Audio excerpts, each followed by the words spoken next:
Hello అందరికీ. నవరాత్రి రెండవ రోజు అమ్మవారి అవతారం పేరు వచ్చేసి గాయత్రీదేవి. ఈరోజు అమ్మవారికి పెట్టాల్సిన ప్రసాదం చింతపండు పులిహోర. అలాగే ఇష్టమైన రంగు వచ్చేసి ఆరెంజ్.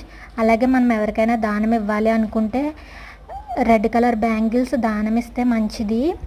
అయితే నేను కూడా ఈరోజు సెకండ్ డే కాబట్టి అమ్మవారికి ఇష్టమైన చింతపండు పులిహోర ప్రిపేర్ చేసి పూజ అయితే చక్కగా చేసుకున్నాను. మనం కలశం పెట్టుకోకపోయినా సింపుల్గా అమ్మవారి పూజ, అమ్మవారికి ఇష్టమైన ప్రసాదాలతో కూడా మనం చాలా బాగా అమ్మవారిని పూజించుకోవచ్చు. అమ్మవారి నవరాత్రులు 9 రోజులు కూడా పూజ చేసేవాళ్ళు ప్రతిరోజు కూడా దేవాలయానికి వెళ్ళి అమ్మవారి దర్శనం చేసుకుంటే చాలా మంచిది. అమ్మవారి కటాక్షం మన అందరి మీద ఉండాలని నేను మనస్ఫూర్తిగా కోరుకుంటున్నాను. వీడియో నచ్చితే లైక్ చేయండి, షేర్ చేయండి. మీ వాల్యుబుల్ కమెంట్ సెక్షన్లో తెలియచేయండి. Bye bye.